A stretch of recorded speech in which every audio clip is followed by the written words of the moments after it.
30 years ago, countless monsters emerged from portals, immersing the world in absolute chaos. But in the present, a bottle of liquor is thrown to the ground while someone complains about another damn portal. The same person who discarded the bottle kicks a metal railing and complains that both the hunters and the portals go to hell, since they do not care about anything else in this dirty and miserable world. This man, with his face hit and tears running in a mixture of anger and sadness, screams, wondering what he did to deserve such suffering. He is interrupted by a guard who warns him to get off the railing because it is dangerous, but the man only screams back, asking why he should listen and if he does not even have the right to die if he wants to. While the guards try to calm him down and persuade him to get off, it is useless. He insists that they leave him alone, screaming that they could not understand his pain after everything that has happened. 3 hours before, in a huge building belonging to the Bison Guild, the same young man was screaming, questioning if they had really fired him. He demanded to know if they were aware of how much he had dedicated to the guild. In front of him, a man sitting behind a desk asks him what he has really achieved for the guild. In reality, he was nothing more than a load mule hired 7 years ago for his diligent appearance, but during all that time he had not achieved anything. He had not advanced beyond the range of, and now he was limping and crippled. The protagonist named Tajuan tries to argue, but the guild leader coldly tells him to stop trying and simply leave, assuring him that the compensation will be calculated. However, the protagonist protests, saying that he could find a way to heal his injured leg and continue working.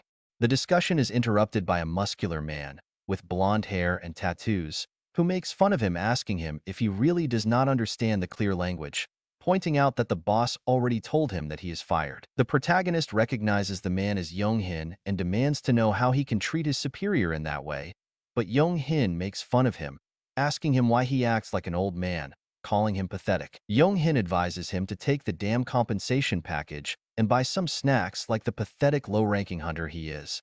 Enraged, Tajuan grabs Young-hin's shirt without sleeves, accusing him of being the reason why his leg was injured due to Young-hin's imprudence during an attack. Young-hin simply laughs and asks when Tajuan asked to be saved. He says that Tajuan was only a load mule and had no place on the front line. He blames Tajuan for not knowing his place and sarcastically questions how a loser like him can have a rank S ability, referring to Tajuan's ability, explosive growth. He makes fun of it as a bad joke, suggesting that Tajuan's growth plates must be sealed. Unable to bear the insult, Tajuan clenches his fist and tries to hit Young-hin, but his blow is blocked effortlessly by a small barrier that forms around Young-hin's hand. He warns Tajuan to stay in his place before giving him a direct blow to the stomach, causing Tajuan to spit and fall to the ground. Grabbing Tajuan by the neck, Young-hin tells him that he is tired of Tajuan acting superior just because he started a few years earlier, and tells him that this is the perfect opportunity to see how hard Tajuan really is. Young-hin begins to hit him repeatedly in the face. In the background, the leader of the guild accuses Tajuan of several crimes, being of rank D, defying a rank C, disrespecting his superior, and worst of all, the crime of being Tajuan. Young-hin drops Tajuan on the ground, leaving him lying down. An envelope with money falls to his side while the leader thanks Tajuan for having been carrying him for all those years, but informs him that they will never see each other again. Tajuan can only cry while the scene changes at night. Now, our protagonist leaves a small store after buying a drink and heads to the bridge at the beginning of the story. He gives a sip, comments on how well the drink tastes, and then holds the sober bitterly, wondering how after 7 long years of work, all he has as a reward is a miserable lump of money. Feeling that he has nothing to cling to in this world, he climbs the railing. However, as soon as he does, a window appears of the system warning that his life is in danger and asking him to take a step back. Tajuan makes fun of himself, complaining that only now the system matters to him. He sarcastically asks the status window if he knows how much he has suffered in the last 7 years. He hits the window, blaming everything on the useless ability he received. He continues to lament that the ability does not increase any of his statistics. In response to his aggression, the status window notifies him that he is on strike. Tajuan bursts into laughter, making fun of the system and telling him to do so, since it is useless anyway. He orders him to disappear and throws the bottle at her, breaking a glass. Tajuan begins to reflect on his past, screaming that if the system had explained the ability correctly from the beginning, none of this would have happened. He screams at night asking God to hear him, that this nightmare would not have happened and he would not have such a miserable life. The status window begins to fail, blinking with visual distortions before finally notifying Tajuan that his complaints have been received. We return to the present. Tajuan argues with the authorities who ask him to stay away from the edge. But while he screams that they do not understand his suffering, he slips and falls. Looking up at the guards while he falls, he wonders if this is how it all ends. Surprisingly, he finds it almost comforting, thinking that maybe it is for the best, since it does not make sense to live in such a cruel world. But as he falls, the status window reappears, notifying him that the administrator has received his complaint and that he will be temporarily transported to the administrator's server. Confused, Tajuan looks down and sees a huge wave of energy wrapping him. Multiple windows appear announcing an update to the status system. Finally, the status window turns golden, notifying him that the update has been completed.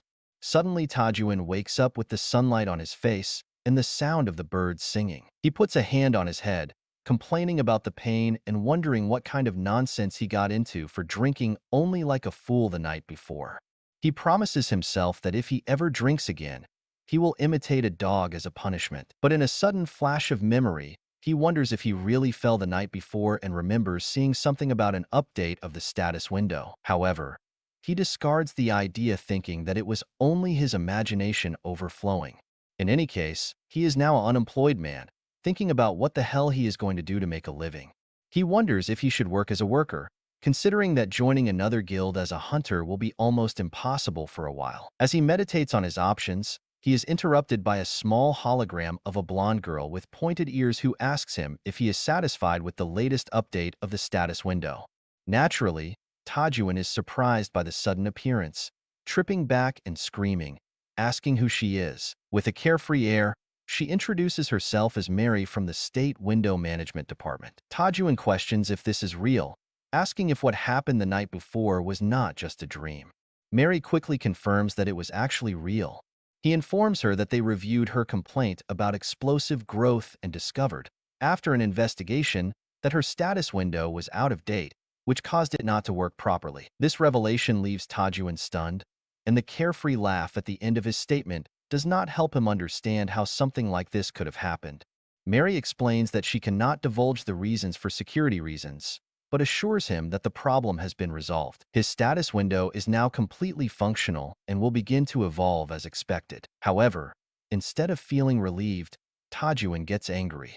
He turns to her, screaming that all his efforts were in vain, that every effort and training during the years was wasted by a defective status window. Surprised, Mary tries to calm him down as he grabs her by the shoulders, her face contorted by anger. He asks her if she wants to die for what she did, demanding to know how she plans to compensate for the 7 years lost. Scared, Mary begs him to calm down and assures him that he has restored all the attributes he should have had and even cured his wounds. Tajuan lets her go and examines her leg, moving it. She realizes that she no longer feels pain, marveling that she is in perfect condition. He asks her how he did it. Mary offers to explain it, but first he mentions that for explosive growth to be active, a special trigger is needed. She begins to propose a challenge to him. The scene changes to the center of the city, where a green energy spins in the sky. From it, tentacles emerge, followed by a huge creature that spits acid. The sight causes the crowd to scream, with people asking the containment team. The creature with multiple faces descends to the ground in the middle of the terrified crowd. Tajuan exclaims incredulously, questioning if Mary is really sending him to his death. In itself, he has no chance against such a monster, but Mary encourages him, expressing her faith in his skills and calming him down with almost too much indifference that at first he will only die, while she throws a thumb up.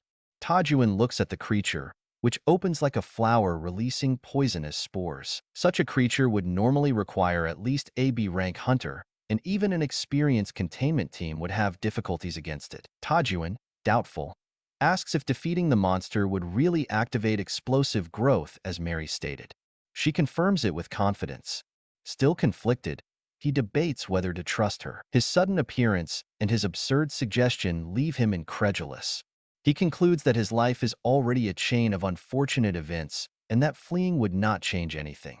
With nothing to lose, he decides to face it head-on. He begins to run towards the creature, passing by the soldiers who try to stop him, warning him about the danger. Just when he approaches, the creature sprinkles acid on his arm. Tajuan responds with a direct kick that destroys one of the appendages of the creature instantly. A notification appears. A small step forward has been completed. The experience ability without fear is activated along with the explosive growth. Tajuan, amazed, wonders how a single blow could damage a creature of his caliber while he observes the new windows that appear in front of him. Another notification appears, indicating that his statistics are improving significantly. We see that his state window is still in range behind him. Mary asks him how he feels when using explosive growth for the first time. Tajuan can only say that he is absurdly powerful. Mary warns him that he is not yet celebrating. She explains that the true potential of the skill has just begun and that to unlock it, he will have to defeat all the monsters. While talking, Tajuan charges towards another spore, killing it with a single blow. Again, the explosive growth is activated, further increasing its attributes. He is amazed at how each death strengthens him significantly, feeding his emotion to knock down more. He quickly eliminates the remaining 5 spores, gaining even more power. He finally jumps towards the poisonous spore, thinking that at this rate, he could reach rank B status in a week, perhaps even surpass rank A.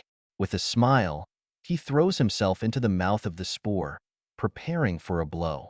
The scene changes to a restored escape where the soldiers clean the remains of the creature. The observers group together, speculating if the containment team has arrived. Among the crowd is Young-hin, who complains about having missed the action.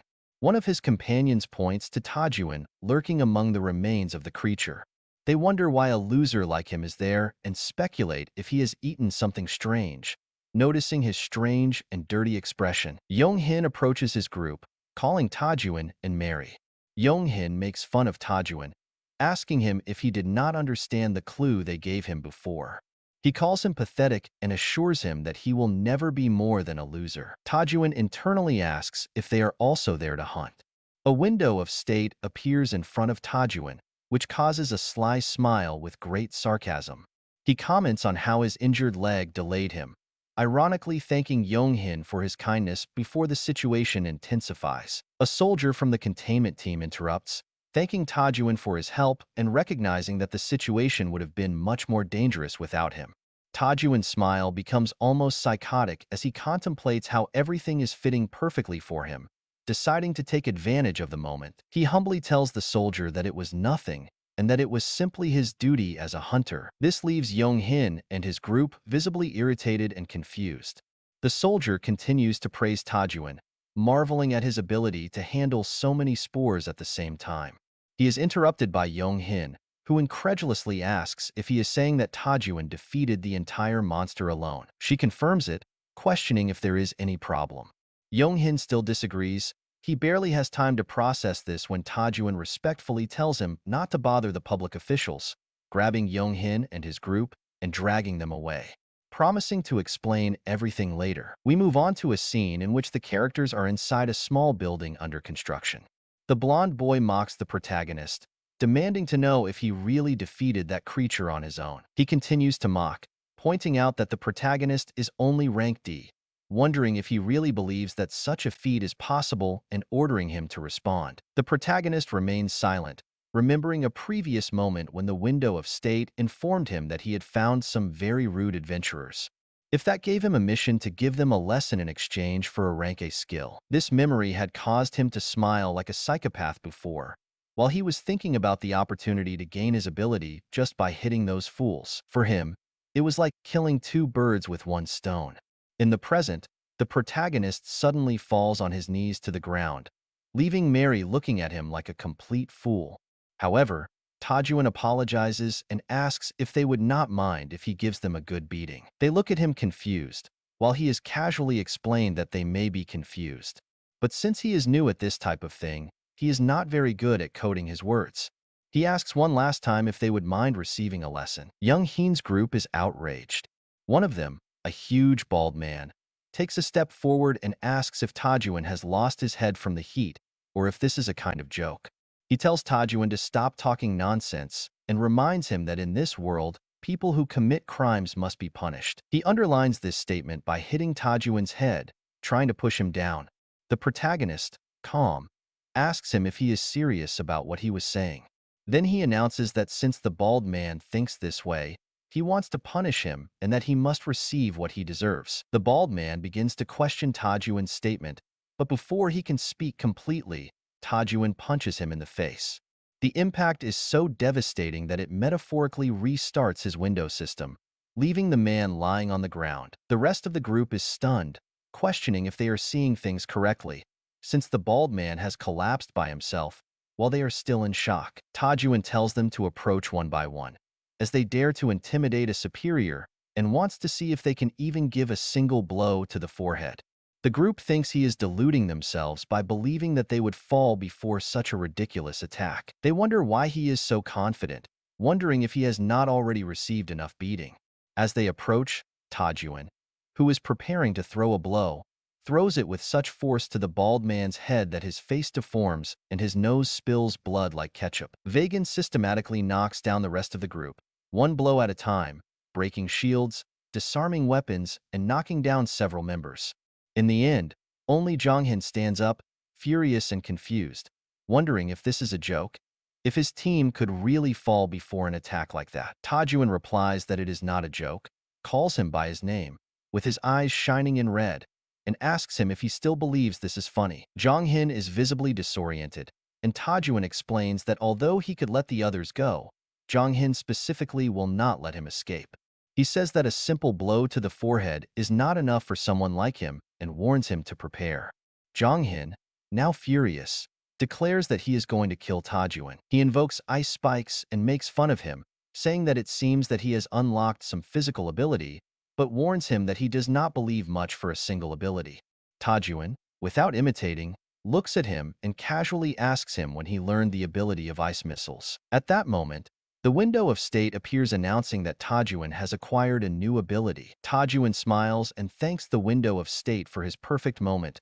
Raising his hand to the sky, he invokes a huge fireball in an exhibition of power. Tajuan maliciously smiles at Jonghin, informing him that he also has a new ability and is eager to try it. This is not an ordinary fireball, it is a fireball of rank A, significantly stronger than a standard fireball and capable of reducing healing effects when impacted. Tajuan asks Jonghin what he thinks of her, while the blonde guy watches with disbelief.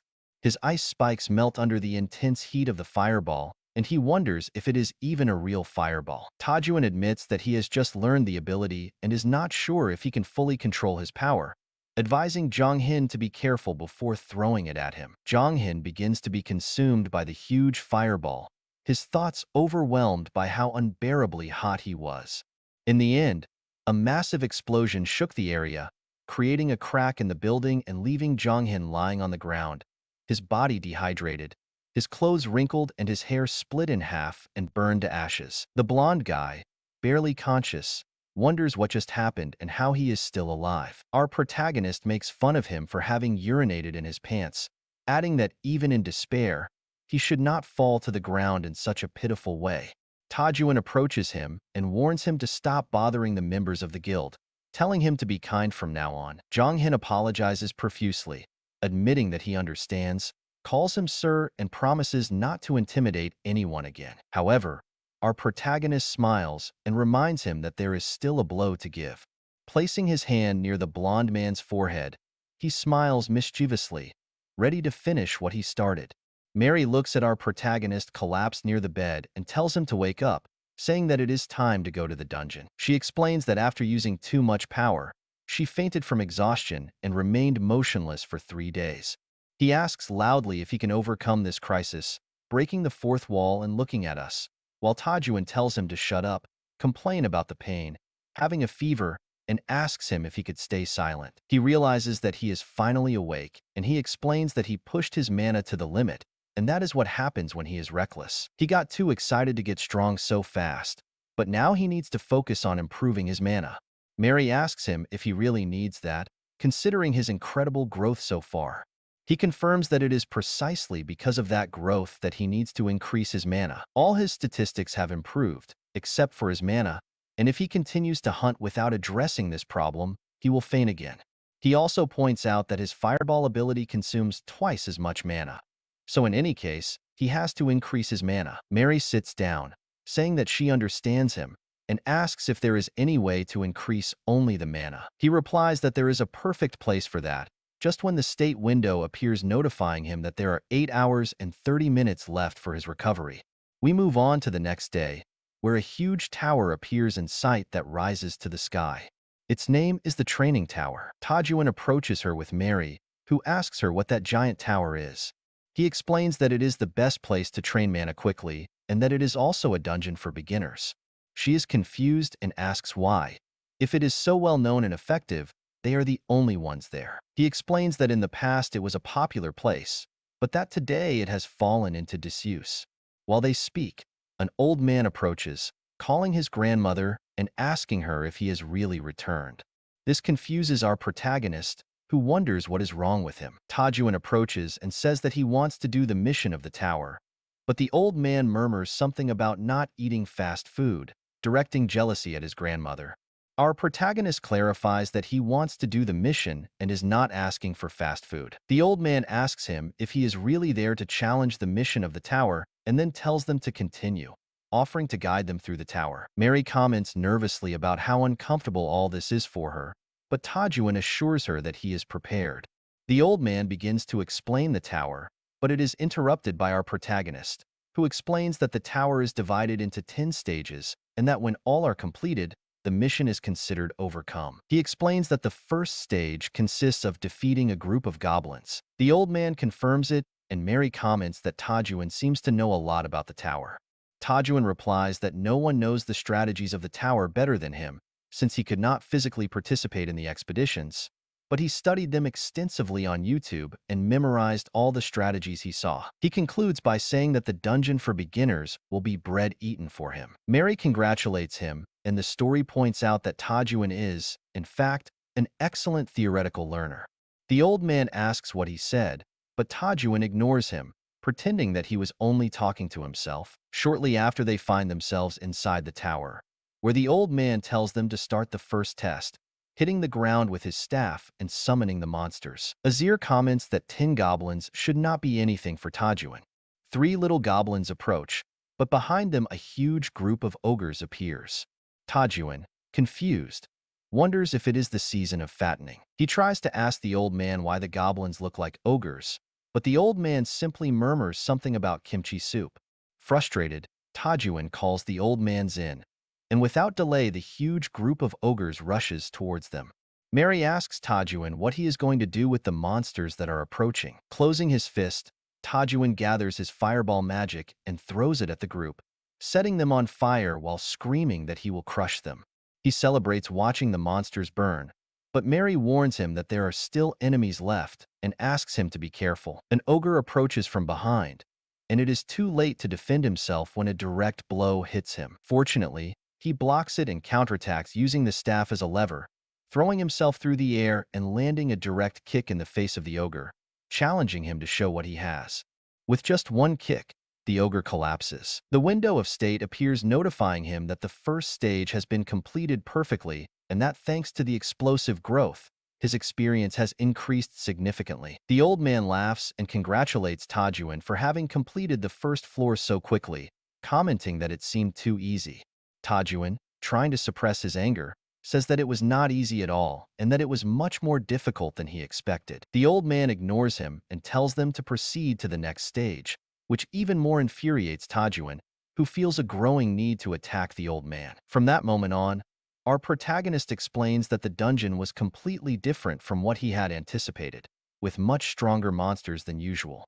Absurd numbers and levels of absurdly high physical and mental difficulty. He finally understood why no one was coming here anymore. Not because they almost died at the beginning, but because this place was absolutely impossible to complete for beginners. It was hell itself. We see our protagonist going through numerous test stages, and in the end, while he screams for mercy, Mary calls him. He kneels at the final stage of the tower, in front of a huge creature, the final boss, a gigantic three-headed dog with golden chains around its neck and reddish fur. This is the Infernal Dog, level 90, rank S. Our protagonist remembers the forest where he once thought that infernal dogs were only bad dogs.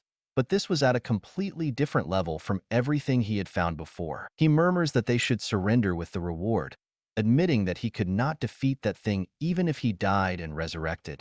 Even worse, he is without mana. However, a hidden mission appears that tells him to heal the NPC, explaining that the NPC is causing disorder in the dungeon and restoring his health would return the control of the dungeon. Our protagonist wonders how he had not thought of this before and remembers that the entire tower was built using the old man's mana.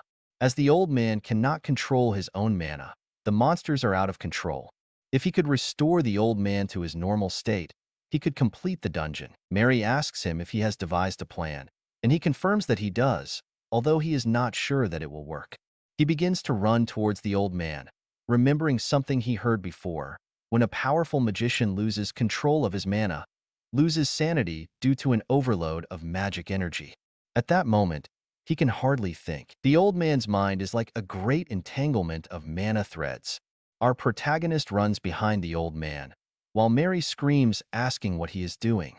Grabbing the old man's head, he prepares to act. With a quick move, he begins to massage the old man's head, relaxing him towards the nirvana. Our protagonist thinks that at first glance this could seem like just a massage, but in reality he is redirecting the scattered mana back to its correct pattern in the old man's mind. He makes sure that somehow he will solve this and restore the flow of mana. However, Mary interrupts, screaming to be careful, as a huge pink fireball is heading towards them. Desperate, he begs the old man to regain his senses as he speeds up his movements. The fireball impacts, creating a great explosion that explodes outside the tower. But our protagonist is not directly reached. A voice speaks, observing that the old man's body seems to have caused many problems, recognizing everything that has happened and finally calling him young, with a laugh. Then we see that the fragile old man has transformed into a muscular figure and his cane has become huge. Our protagonist asks him who he is now. The old man replies that it had been a long time since his mind was so clear. Before finishing speaking, the huge infernal dog launches to attack them. With a single movement, the old man not only tears a piece from the infernal dog, but also destroys the upper part of the tower. He finally thanks our protagonist, calling him a benefactor, and saying that if he has any desire, he just has to say the word. The window of state appears notifying that the hidden mission has been completed and a reward has been awarded. We advance a little in time, and we see the old man doing squats with the cane on his back.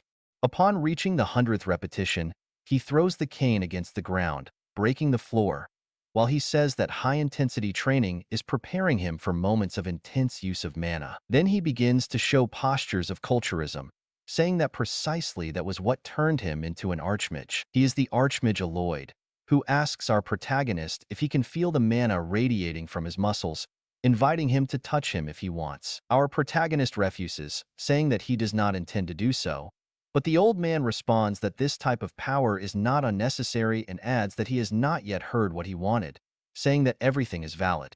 Tahan informs him that he has little mana and hopes that the archmage can increase it. His limit is 200. He who says that it would not be difficult for him, speaking of the body mana technique, the mana accumulation technique. Then he hits the poor guy directly in the stomach, and at that moment, the protagonist begins to scream, with light coming out of his eyes and mouth. The window of state informs that his mana has increased by 300, now totaling 500 points. He begins to cough, complaining that he almost dies because of that. The old man informs him that from what he sees, the problem is not his mana, but the use he makes of the fireball, since he uses too much mana to throw it. Although the fireball is a basic skill, it is much beyond that and is consuming a large amount of mana. But he assures Tahan that he should not worry, since it will help him recreate the fireball. We advance a little in time, out of this tower, and we are in a building in the middle of the city. We hear someone calling Tahan. It is a red-haired girl named Leah, a Rangwa hunter from the Myth Guild. Mary, impressed, asks him if the protagonist knows the girl, and he replies that she is just an old friend of the hunter training institution. Mary is even more impressed, asking if she really has friends, and even a friend. This leaves him irritated and wonders if she really looks so miserable to his eyes. She simply asks him why he called her. Tan confirms that he called her to try the new fireball technique that he learned from the old man and says that the Myth Guild has the largest training center in the country. Add that the old fireball could easily destroy a building, but the current one is even more dangerous, so it needs a safe area to use it. Sun understands and says that he has more connections than I expected. He approaches asking what he was saying, but he simply responds that he said nothing, laughing nervously. We move a little further into the location, with Seon asking him how he has been, since they had not seen each other in a long time. He replies that he has only been fulfilling his duties as a hunter. Suddenly, she comes closer and asks him if that is true, to which he asks her if she has something on her face that has made her come so close. She changes it and says that she just wanted to see how much she had changed. Sun comments that he always needed his help, but suddenly he seems more confident. This is strange, but another person had also requested to use the training center. She confirms it and says that she would be surprised to see who it is. By clicking to open the door, she realizes that they have already arrived. The protagonist is surprised to realize that it is Hynak, a rank A hunter and a member of the Bissing Guild. The two look at each other, with the protagonist surprised and Hynak looking very angry. Sin is among them and asks why there is tension between them, since they had not seen each other in a year. We advance a little more, with her explaining that the location is a virtual space made with the user's mana, and the power of the training monster depends on the amount of mana used. She channels mana into her hand and creates a small and ugly anger that even the devil would regret, but she calls her pretty while asking if he has understood. Our protagonist wonders if this thing really was supposed to be pretty, while Seon says that he is going to get some drinks, leaving him alone. Tahan watches her go, and behind him, Hynak looks at him. The protagonist extends his hand, saying that in this place he can create any monster he wants with mana. He ends up forming a huge ogre to test it, and noticing that it worked in an instant, he launches a series of attacks, splitting the ogre in half, saying that it was not even worth warming up while stretching. Hynak asks if it was him, and tells him not to try to act innocent. He asks him if he was the one who killed the guild novices, calling him stupid. He says that at first he did not want to believe it, but now seeing that he killed an ogre, he realizes that it is true, asking if he had unlocked some new power or something like that, questioning what he is doing now that he is strong, hitting his family members who ate from the same plate. Our protagonist watches him, remembering that Hynak is one of the few friends in which he could really trust the hunter training institution, but when Hynak joined Big Hit, he rose in the ranks and began to change in the person he is now.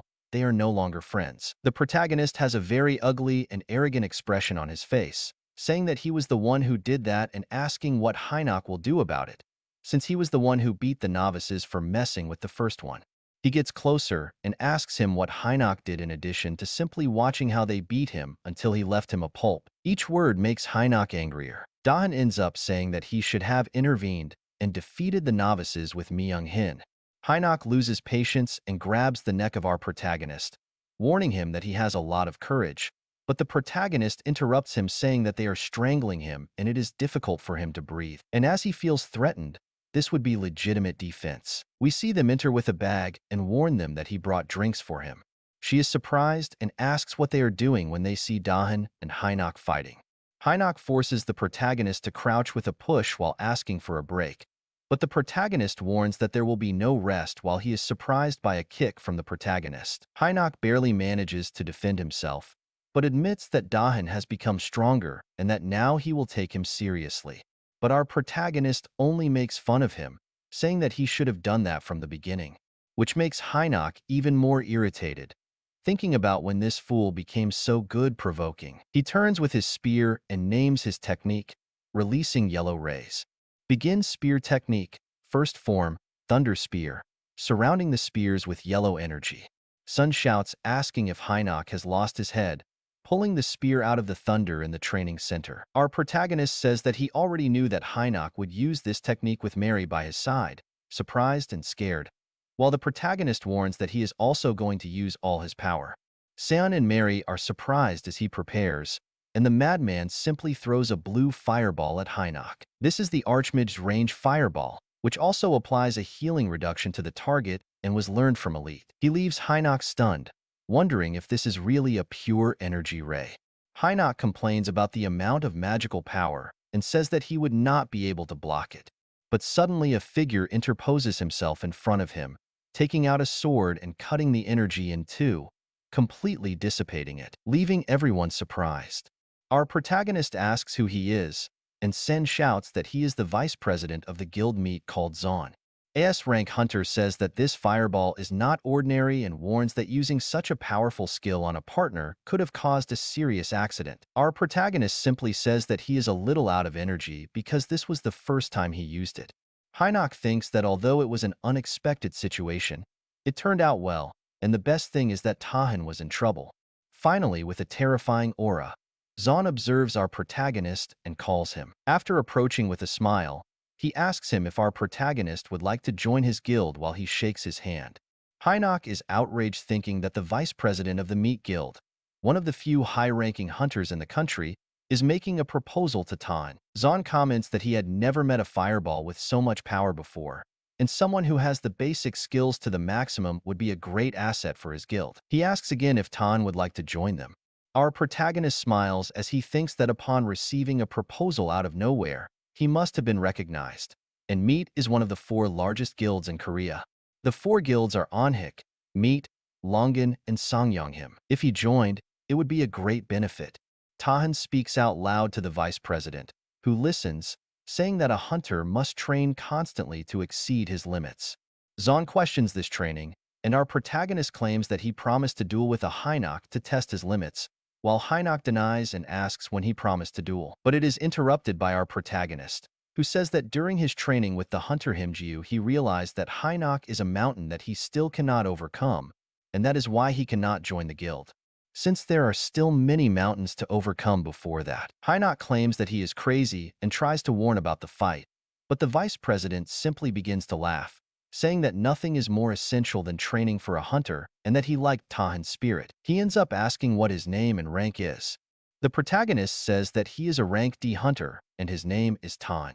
Zon says that a talent like him, being rank D, is a great waste and ends up saying that he will make an effort for him. We advance a little in time, with the protagonist explaining that he received a letter of recommendation from Zon to participate in the evaluation of rank B in a month. At first he was doubtful, but the higher the rank of a hunter, the higher the level of dungeons that he can enter. That is why he would not lose anything.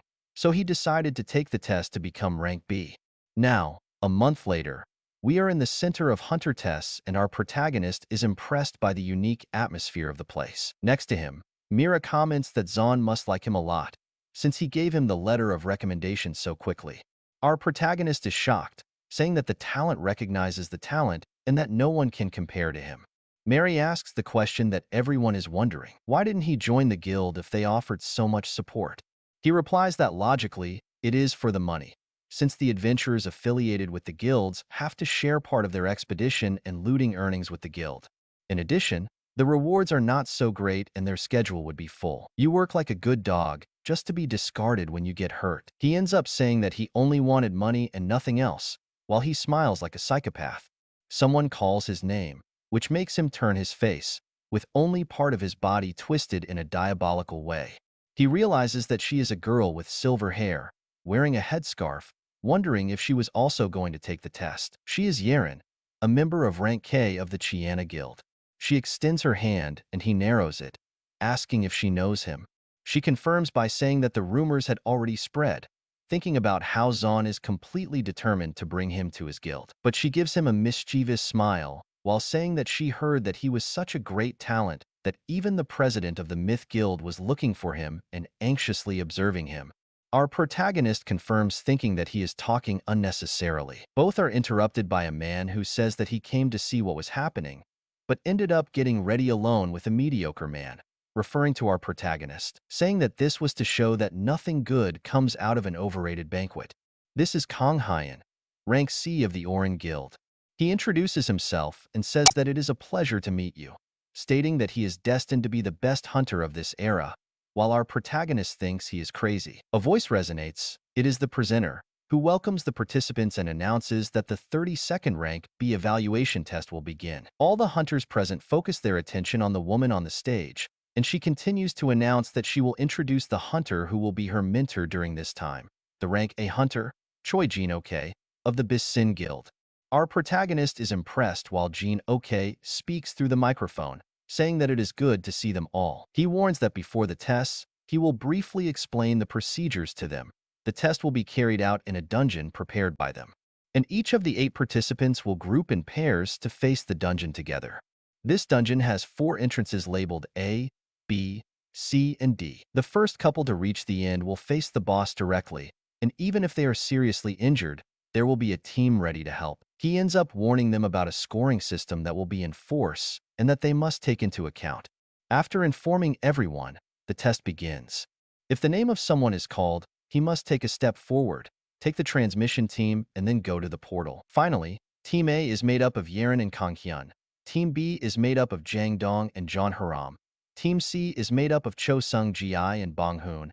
And Team D is made up of Ta Hun and Kim Hoon. They were instructed to go to their respective places, and our protagonist begins to talk to the great guy of his team, calling him by his name, surprised to see him there. In that, Kim Hoon tells our plotter that it would be good to work with him. We see them entering the portal while they are observed by Hinok, who thinks that Ta Hun will regret having used him for his own benefit, warning him mentally that it will not be as easy as he thought. At the same time, Kim Hoon does not look, and that's how the two enter the dungeon. And inside we see a huge, dead snake, crossed by beaks, with a skull in the dark sitting on a throne. We see a flashback from the Bisin Guild, where Hinok asked if Kim Hoon was listening attentively, warning him that Kim Hoon only needed to participate in the B rank evaluation and alter Ta Hun's route.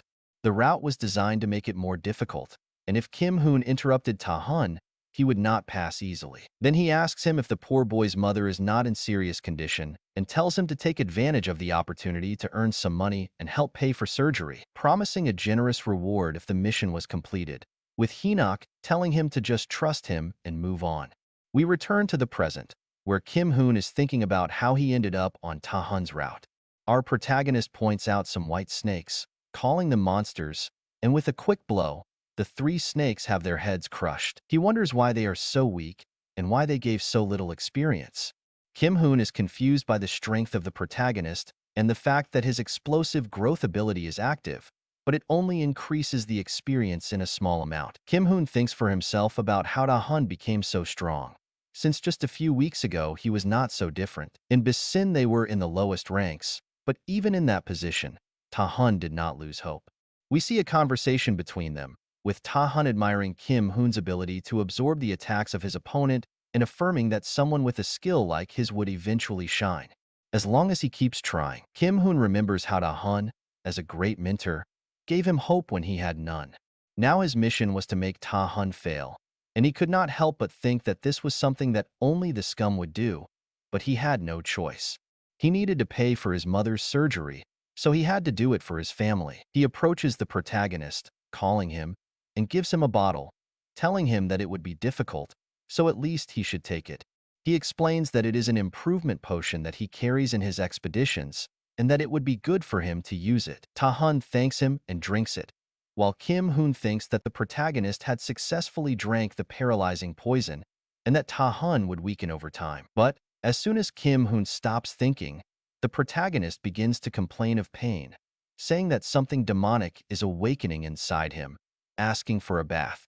Kim Hoon tells him that there is no bathroom in the area, and Ta Hun responds that there is no other option but to quickly clean the dungeon. Ta Hun receives a notification from his state window saying that his ability to resist all poisons is active, while the fat boy wonders if he has any kind of resistance. Sometime later, further inside the dungeon, the protagonist observes a huge hole in the cave and says that it is a dead end due to the deep hole in front of it, so they should return.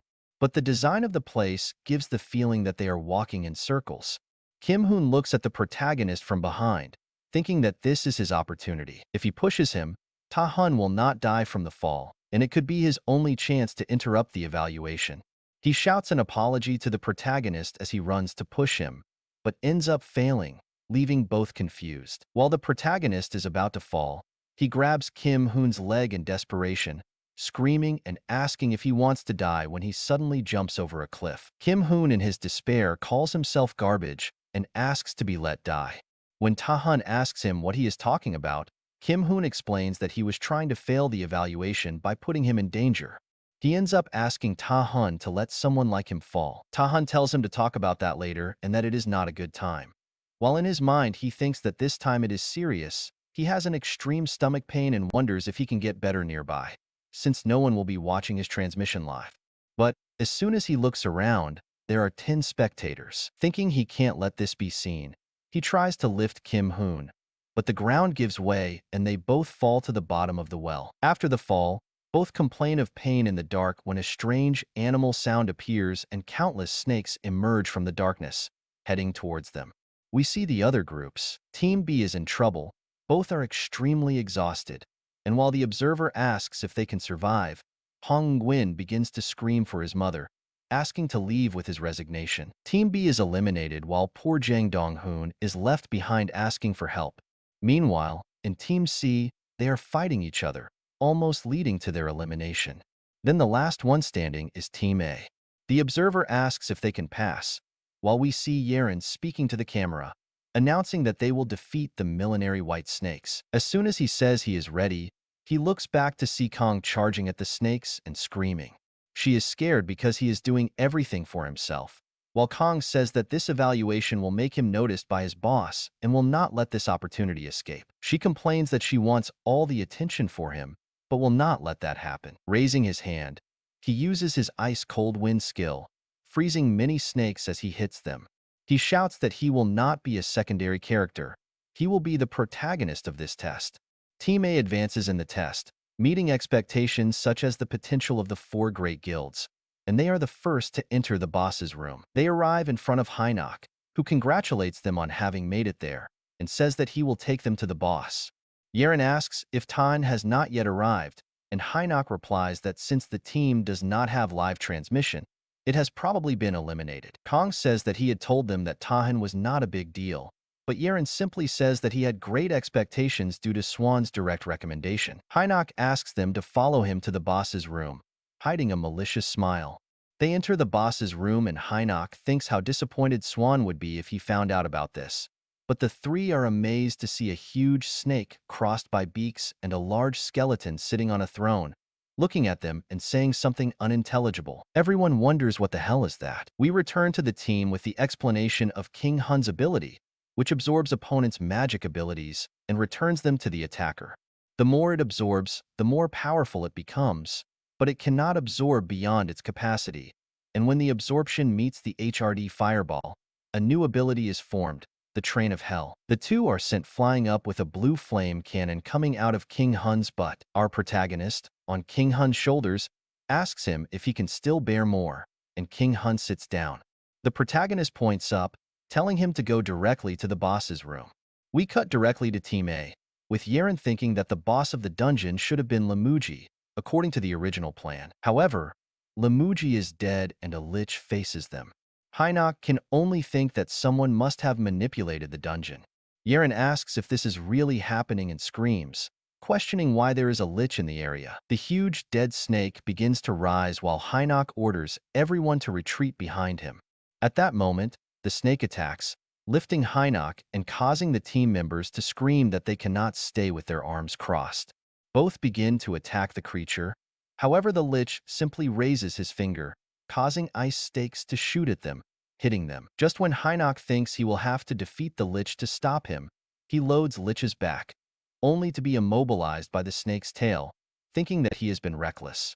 He wonders if he is really going to die so easily without even being able to say his last words to Senna. However, his thoughts and the attack of the snake are interrupted by the two clumsy who hit the head of the snake with the Train of Hell, leaving Hynak looking at them confused. Dahan and King Hoon celebrate having reached the boss's room, while Hynak thinks he is happy to be alive. But that is not important now. He looks at them, calling them and warning them to stay away from the emoji while dodging a direct hit from the snake. The protagonist asks if a lich next to an emoji is not too much for AB rank test.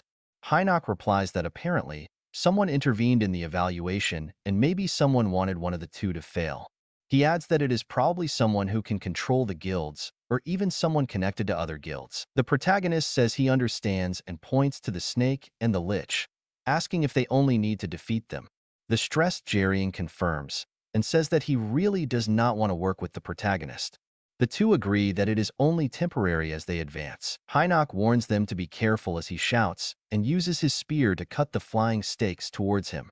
Dahan assures that he is not distracted and launches another firepower against the stakes, finally hitting the snake's head. Finally at his side, he throws the spears forward and begins the second form of the divine spear, cutting the snake from multiple angles simultaneously with the help of his partner. Jerrying unleashes freezing energy into Kang's hands, who charges towards the Lich, apparently defenseless. Kang makes sure not to miss this opportunity, advancing with a direct blow that pierces the Lich. The protagonist does not waste time, throwing a burning flame into King Hun's mouth, launching the train of hell against the Lich again. Everyone celebrates their defeat while the Lich remains frozen, but suddenly they are surprised when they see him return to his original state, as if nothing had happened. Quoting unpronounceable words, the bones rise from the ground like peaks, crossing all of them in various places. Everyone is hurt by the surprise attack, while Dahan thinks that although the Lich is strong, he should not be immune to damage. He wonders what he could be losing, since he does not know enough about the Liches. However, while the protagonist thinks, Mary's voice asks him if he has forgotten about her, informing him that it was very difficult to download the application and jacket. From that moment on, they will fight using the map as their main weapon. She tells him to try to jack the map and fight. He asks him what the hell he is saying, since he never mentioned this to him before, but the window of state appears showing the load of the dungeon mapping, acquiring information such as monsters, structure, and details. And he reports that he will recreate a map once it is completed. A mental hologram appears in front of him with a screen announcing that the navigation has been activated. Dahan asks Mary what the mapping is, and she explains that by using it he could discover various information about the dungeons, such as the abilities of the enemies, secret routes, and rewards. This would allow him to learn a lot about the dungeons. In addition, he installed applications that he could actively use in combat. The protagonist thinks for himself that this is not just a jacket to see, but a complete assistant, since it has many useful functions. Confirms that the original boss should be the B rank Anuji and wonders where the hell did this leech come from. When looking at Leech, he suddenly begins to make strange sounds that he can incredibly understand. He informs that IRU is happy, and the protagonist realizes that he has an application that translates the language of the monsters, thinking about how chilling it is, and asks Mary what is happening. She confirms that it must be a mistake, but both are interrupted when IRU says that he is grateful to his contractor for giving him such fresh and strong humans. The protagonist thinks it is strange because it does not seem like a mistake, and since he mentioned a contractor, maybe someone invoked him by force. The protagonist asks Hynox if he can move, and when he confirms that he avoided the fatal blow, the protagonist says that although he does not believe it, he has found Leech's weakness. There is no time for explanations, they just need to confirm and trust him. They remain silent for a short time until Hynox asks what they should do. The protagonist replies that the first thing they should do is annoy him. At the same time, the protagonist begins to jump, calling Leech a skeleton and asking why he is not attacking, wondering if his brain is frozen. Everything while he puts faces and sticks out his tongue. This irritates the skeleton to the point that it questions if the protagonist wants to die soon, hitting his staff against the ground and warning that he will knock them all down. The protagonist is able to see alerts from where the bone stakes from the ground would come out and tells everyone to gather around him, barely escaping them this time. Smiling, Tan confirms that it is just as the administrator said. He can really see the paths of the attacks, and with that he can execute the plan. He begins to make fun of the poor guy for losing all his attacks, and he really has a legendary ability to shoot, which only infuriates the skeleton more. The skeleton, furious, launches several skulls and flames, and taking advantage of the moment, Tahan begins to coordinate his movements, telling Heian to move 3 steps to one side and to King Hun to step back 5 steps, making both dodge attacks that almost kill them, while John praises their ability. IRU begins to scream that they are good at dodging, but wants to see them dodge the next one, while a dark energy emanates throughout the room. The protagonist sees that there are warning signs of attack everywhere, which makes it impossible to dodge them. While they wonder how they should dodge, Tahan thinks it is a huge attack area and there is only one way to avoid it. Meanwhile, Virus announces his ability, the Death Ray. It generates massive destruction, annihilating everything around it, and when it ends, it calls the stupid humans, saying that when they dodge too much it is easy to use an ability that cannot be dodged. However, Lich is surprised when the protagonist shouts that they must leave and the three, Hinox, Tahan, and Yeren, emerge from the smoke generated by the ability. While the protagonist shouts that Lich's abilities are in recharge time, Lich shouts asking how it is possible that they have survived that and what is happening. The text explains that the Death Ray is an area attack ability with a wide reach, where the force increases the further away they are from the center and decreases as they approach. With this information obtained through the navigation of Perigil, Tan warns everyone to approach him to avoid severe damage. We return to the protagonist, who orders Yeren to attack, and she throws the ice wind directly at Lich, immobilizing him. Eridus congratulates them on blocking their attack, but warns that their attacks will not affect him. Knowing this, the protagonist tells them to prevent Lich from moving while he runs to his back. The skeleton looks at him, trying to understand what he is going to do, but he begins to panic. Tahan thinks while running that the Liches summoned by contracts accept sacrifices and remain practically immortal until the offering is destroyed in some way. The protagonist runs to a box full of seals while he says that if he destroys this box, he will cancel the invocation. Lich gets even more angry, asking how they dare to deceive him, charging against the protagonist and breaking the freezing spell, shouting incomprehensible words as he tries to hit Tahan in close combat. But just when he almost hits him, Hinoki and the others attack from behind, with Kim Hun throwing himself on him and the crossbows nailing him to the ground. They inform him that they stopped him and tell Tahan to finish the job. While he thanks them, he prepares to hit Lich, telling him to stop. The protagonist's blow opens a hole in the wall, revealing a small chest, and he runs towards him like a psychopath to grab it. Lich is trapped by the group as he tries to take his staff, but Hinoki can only think if the protagonist really knew the weakness and if it was really hidden. He does not realize that Iratus activates his magic while fighting to get up, thinking that it is impossible and that only he and his contractors should know about the offering. Hinoki continues to try to keep him in his place with attacks, but he is unsuccessful, and Lich advances towards the protagonist. Later, the protagonist, holding the box, warns the skeleton that if he continues to be stubborn, he will destroy the box. Once again, with an evil smile, Lich gets up in front of the protagonist, asking if he understands the ancient language, issuing the question. Tahan says that Lich must listen carefully, since this could save his life. Eridus begins to laugh, stating that he is a hired being and cannot obey any order except his contractor.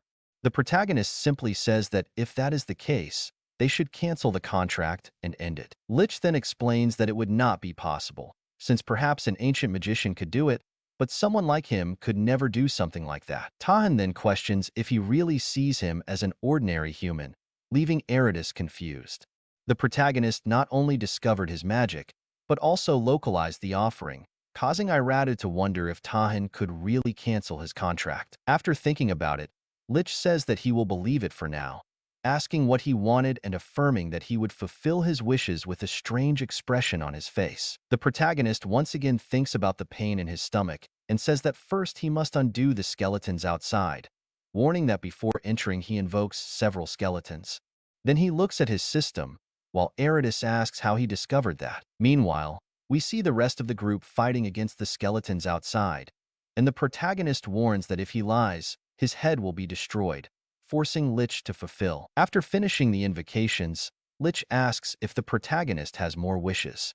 The protagonist begins to smile psychotically again while telling him to give him everything he has. The skeleton is scared, asking what he means by everything he has, and Tahan informs him that it refers to objects and accessories, asking if he did not have something to give him. Eridus claims that he has nothing useful, but since the protagonist is not stupid, he points to Lich's staff saying that it is interesting.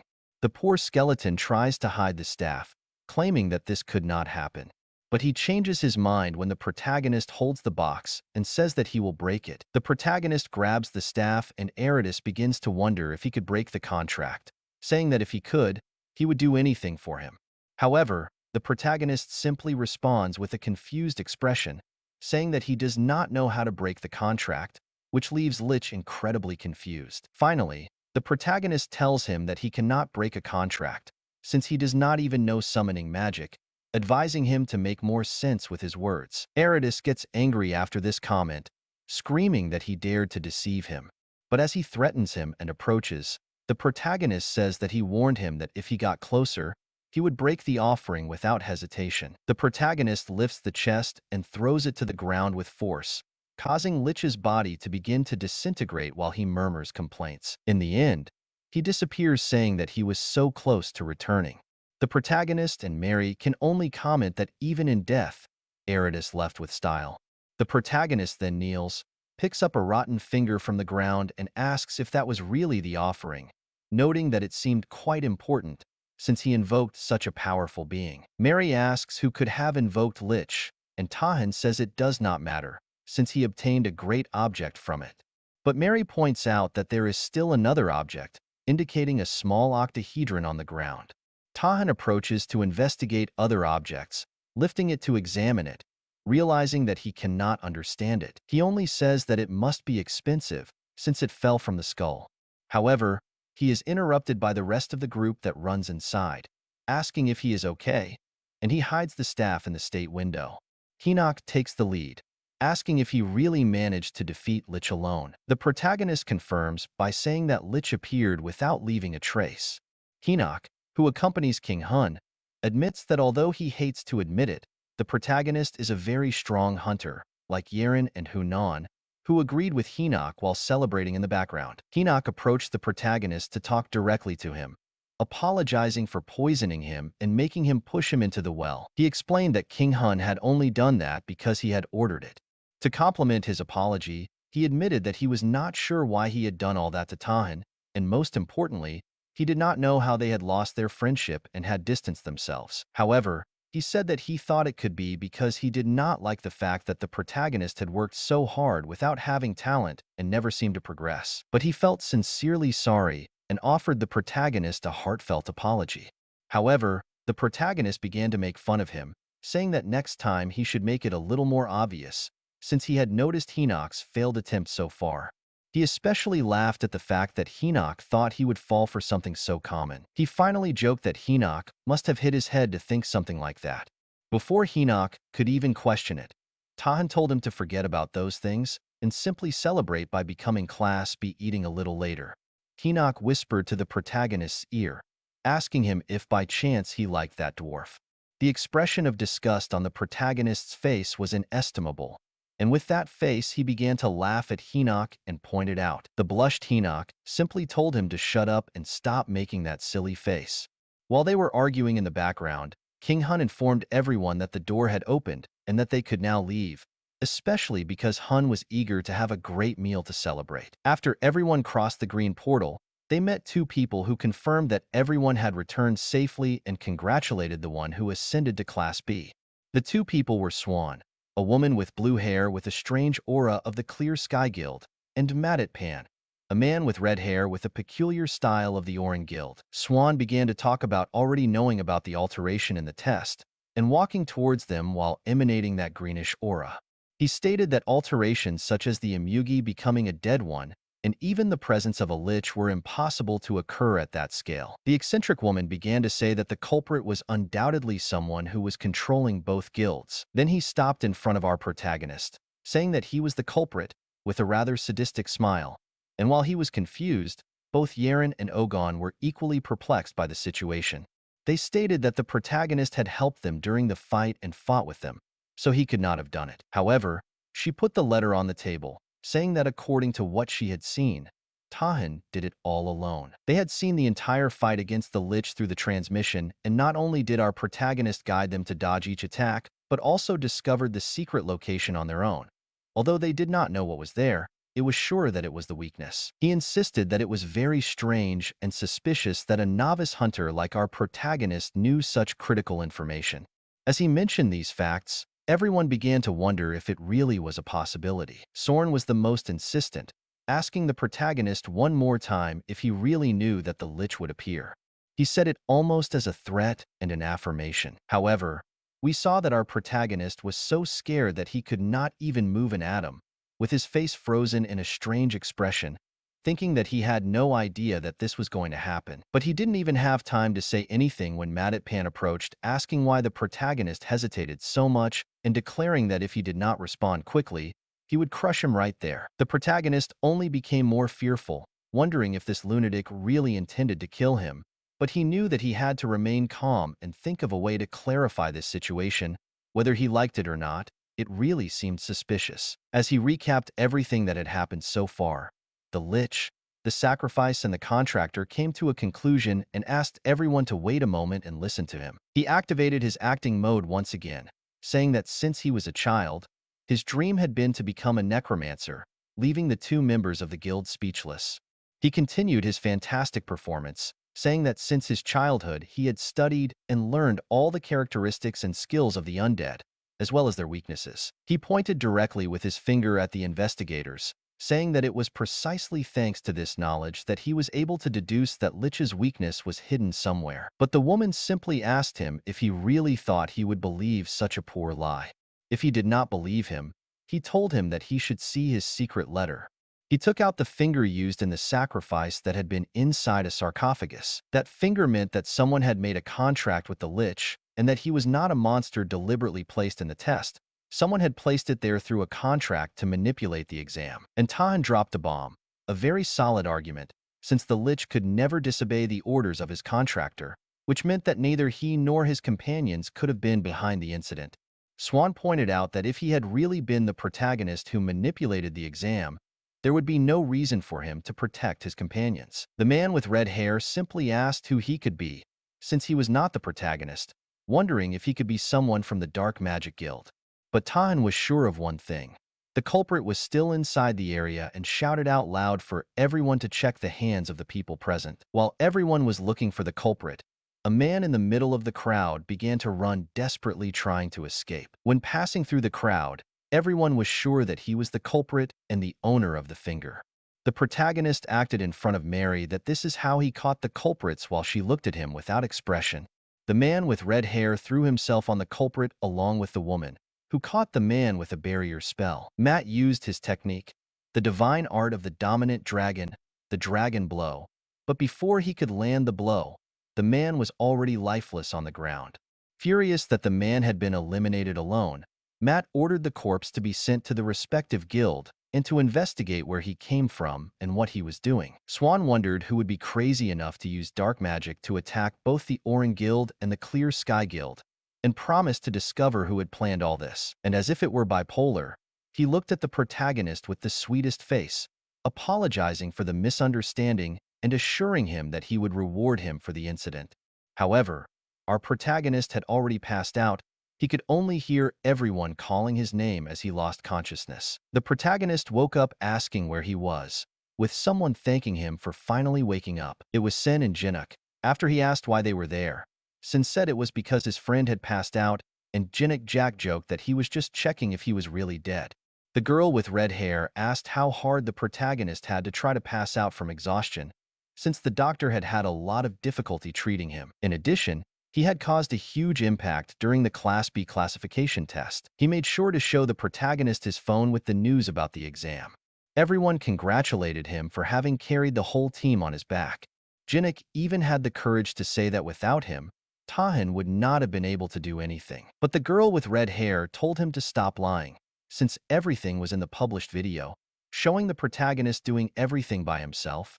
As they argued, the protagonist thought about how long it had been since they spoke so casually about their friends. During their conversation, someone knocked on the door asking if Tahan was awake, and then came in. It was Sun, the representative of the Clear Sky Guild, surprising the three. He informed them that the hospital they were in was managed by her.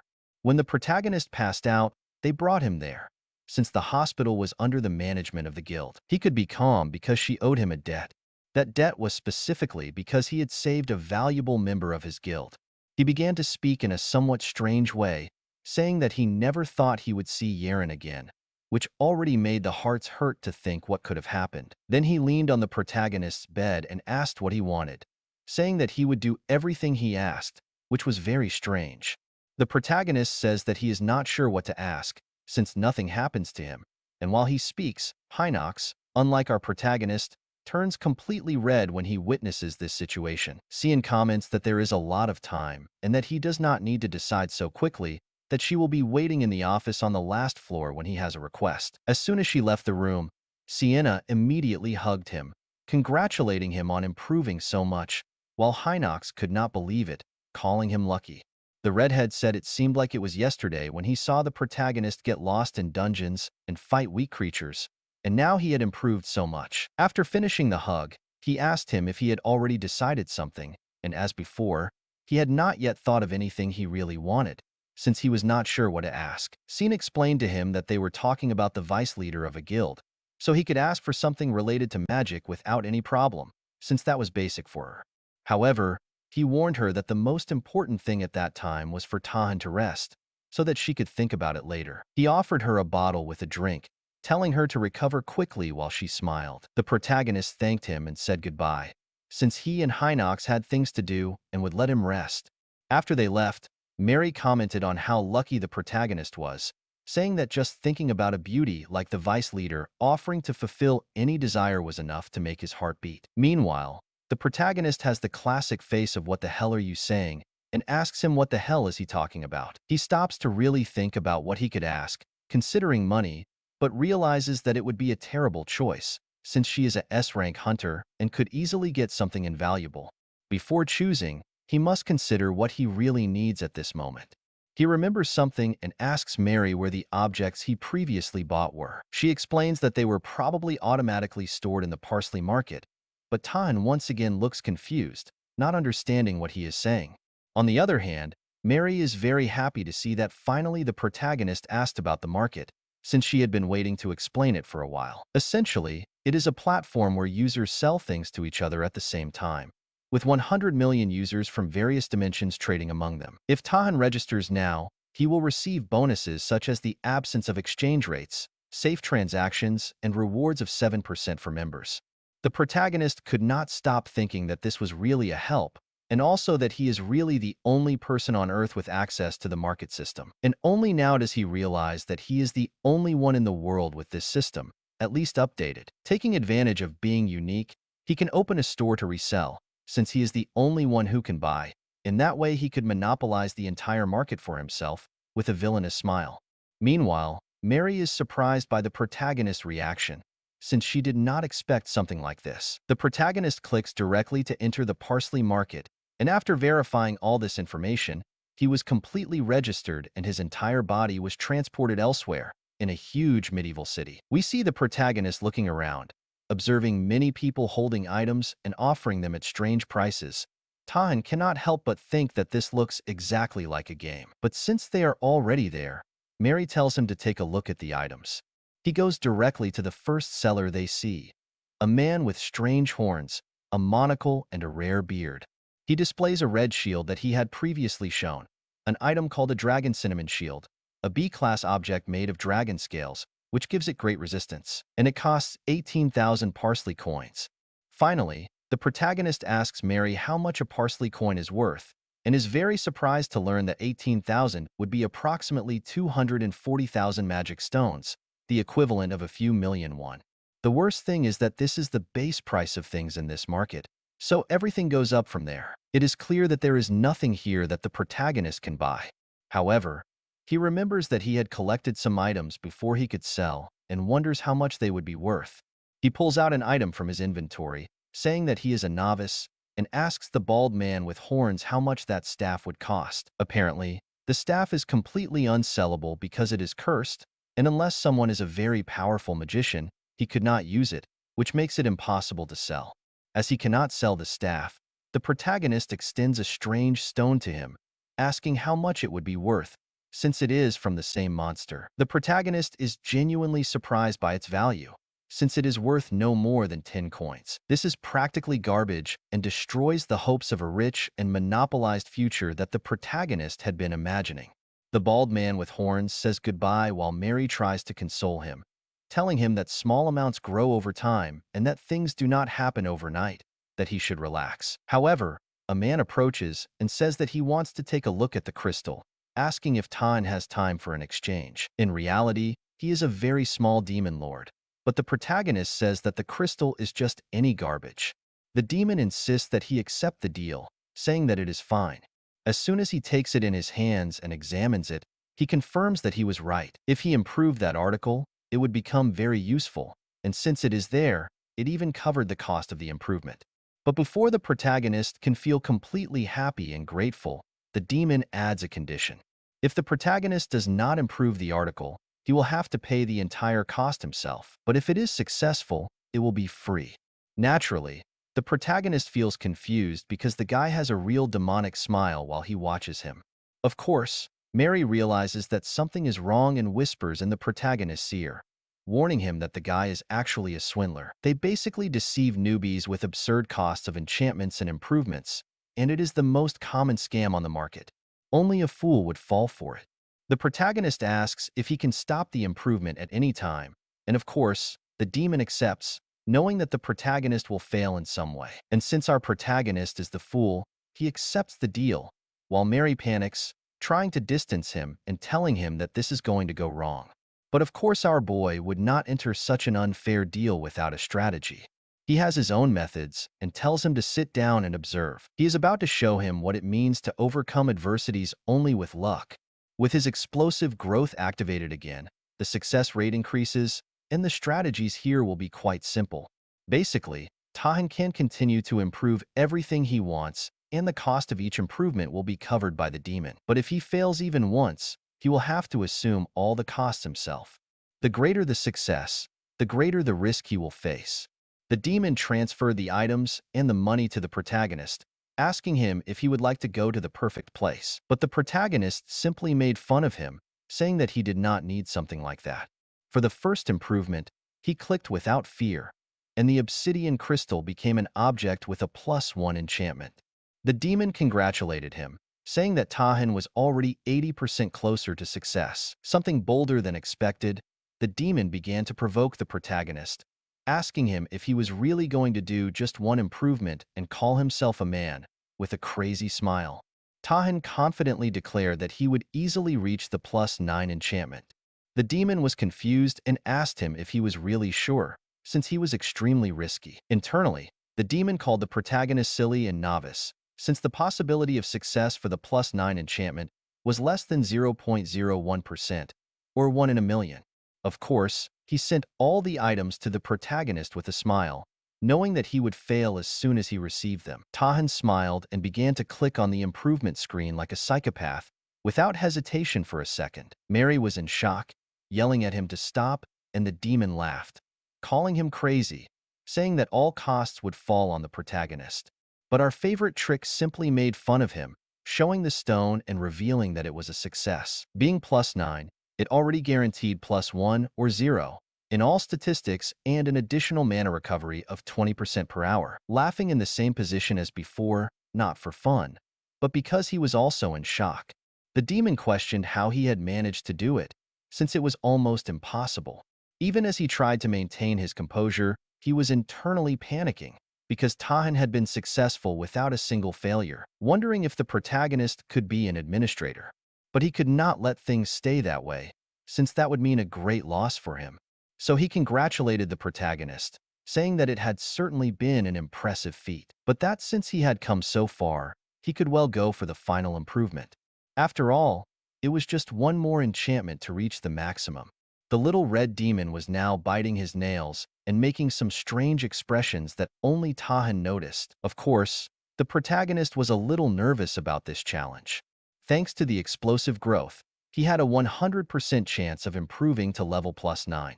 The final improvement, even with the buff, would only have a 10% probability, far from the 0.001% initial, or 1 in a million. If he insisted and failed, he would really lose everything he had. In addition, the protagonist was satisfied with his current statistics, but he could not help but feel curious about how unbalanced a maximum level object should be so that the probabilities were so low. As expected, he could not resist his curiosity and agreed to do it, but he said he had a condition that the demon would take him to the perfect place. Upon reaching the maximum point of the improvement, they saw many people begging desperately for an opportunity to improve an item. Clearly, all of them had become addicted to the little tiger, having lost everything. The protagonist could only feel sadness and pain from the loss of the objects. When Mary asked if that place really increased the probabilities, he simply said that nothing had changed this time. With his heart tightened by fear, the protagonist began to explain that luck is a flow. If you have a 10% or a 1% chance, at some point success will come. The real challenge was to read the flow of luck, since the moment is essential for success, and anyone can exceed the probabilities, even with ridiculous chances. The protagonist began to ask Mary if he could not feel the sadness of so many lost objects. He explained that there he could feel precisely when to proceed and when not. The applause and regret of so many people served to determine the flow of luck, and at that moment, all the flow was with him. Without a doubt, he clicked a charm again, and of course, the demon thought he was crazy, since he was trying a total improvement with pure nonsense, with almost zero probability of success. This left everyone tense, and what could only be described as pure luck. The protagonist successfully improved the item to the maximum level and celebrated by screaming out loud. The obsidian crystal was now +1 or 0, with something called Twilight Shine. Everyone around him was surprised, because it was not only the first time they saw an item improved to the maximum, but it was also made of a material of national power. Of course, now that the little red demon had lost, he was furious, calling the protagonist a swindler. Even when the demon accused Tahan of using illegal means as a program to set a trap in the system, the protagonist simply asked who the real swindler was, since the demon had been trying to extort him while pretending to help. Enraged, the demon warned that Tahan would never start the session again under his surveillance and began to complain. However, the protagonist simply blocked him and left the parsley market, leaving the swindler behind, screaming for his resources. Back in his hospital bed, Tahan celebrated having improved a free item, calling the cute demon. Of course, Mary scolded him, saying it was too risky. If he had failed, he would not have been able to pay all the coins and materials. But our little actor simply said that if he had failed, he would have simply fled. Once again, he entered psychopathic mode, looking at the obsidian crystal and wondering who the real swindler was, calling the naive and silly demon. Of course, he was happy because he had received excellent information from the market while holding the cane and saying that he might even be able to use it. Cut to the upper floor of the guild hospital, clear sky where Sue's office was located. Our protagonist entered, greeting the guild vice leader politely. She asked him if he already felt better. He replied that yes, and although he was not completely recovered, at least he could move. She mentioned that if he had come that far it was because he had already decided what he wanted. Meanwhile, he thought about how undoubtable it was that Tahan had excelled in the test, and if his intuition was correct, he would grow to become one of the best hunters in Korea. In the midst of his thoughts, our protagonist simply approached, shook his hand, and declared that he loved her. In the next scene, we see Jan explaining that he actually loved her for her ability, asking if our protagonist always spoke in such a strange way, like the fool he is. He asked if he had said something wrong, and she only denied it with her head, saying that it was a misunderstanding on his part. The vice leader was clearly stressed by the situation, and our protagonist, without realizing it, was wondering if he had said something that could be misinterpreted. Even Mary looked at him with disbelief, both because of what she was hearing and because of what she was seeing. Finally, the vice leader opened the door to a large training center and asked her if all she needed was for her to break the curse of her article, which was much simpler than I had expected her to ask. He asked her to show him the article, and when he gave her the staff, he asked her if she had recovered it when she was still in Class D. He sincerely confirmed, although he did not want to, and she continued with her magic. Her hands shone green, and she said that with her ability, which specializes in breaking curses, it would not take long. The ability was incredibly great, forming something like a key on the article and descending like a door that unlocks. Both the protagonist and Mary were impressed by the ability of a Class S. He ended up activating Dissipate Spell, an ability that analyzes and dissipates a type of magic. A curse is nothing more than a complex spell, but no matter how intricate the curse is, it cannot surpass Dissipate Spell.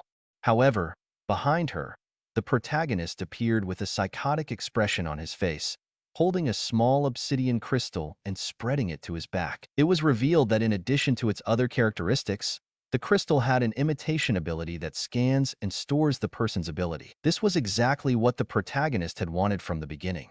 He would have been satisfied only with breaking the curse of the article, but obtaining such a rare ability was an incredible opportunity. However, before he could act, a crack suddenly opened on the ability and hit Jan by surprise, directly impacting her stomach. The creature absorbed its energy for some reason. In panic, the protagonist jumped forward shouting the name of the vice leader and threw a flying kick at the creature's face. However, all physical attacks were completely ineffective. Since physical attacks did not work, the protagonist threw a blue fireball at 20% of his strength directly at the creature's chest, sending it flying through the room. Logically, he ran to help Jan, but she assured him that she was not seriously injured. She had only lowered her guard, since she did not expect something like that to appear. The protagonist asked where he came from and what he was, wondering if he was some kind of monster, but she denied it, saying that he was not a monster, although he looked like one. It was the curse itself taking on a physical form, a cursed spirit.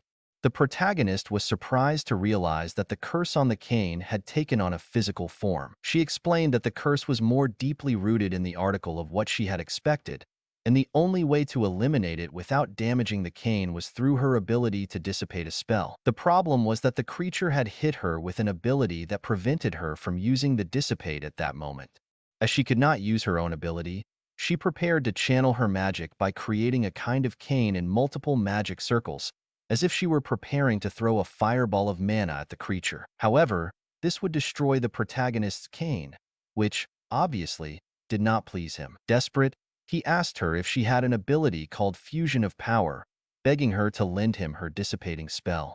Although her idea was not bad, she warned him that the cursed spirit was not something he could defeat just by asking for his power, since it was a high-level curse with a complex spell structure. She would even need time to eliminate it. He agreed with her reasoning, but asked her to trust him, only this time.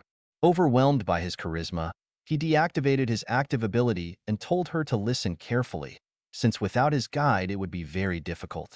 He placed his hand on his back, and he began to absorb his energy. She warned him that it would not last long, so it had to be fast. With an increase in power by infusion, he was allowed to use Dissipate spell. He thought that if she could not do it, he had to achieve it. Surprised, he saw the crystal on the ground and began to copy the ability while using Dissipate spell as a shield, preventing the creature from approaching. The crystal ended up imitating the ability of the vice leader of Class S, and we saw that it had 2 slots to store abilities, which meant that there was still a slot available. Apparently, our protagonist was lucky to obtain the calculating ability, since it merged with Dissipate spell thanks to its explosive growth. Instead of calculating everything manually like June, the ability calculated everything automatically by him. Basically, it was like hacking. After having finished copying, the vice leader began to give him instructions on what to do to use the ability correctly, but he simply said that he did not need his help, since he had already understood it. She was confused, since this was not something that one could learn by instinct, but he told her to trust him. The green energy turned blue, the color of his own energy, forming an energy glove.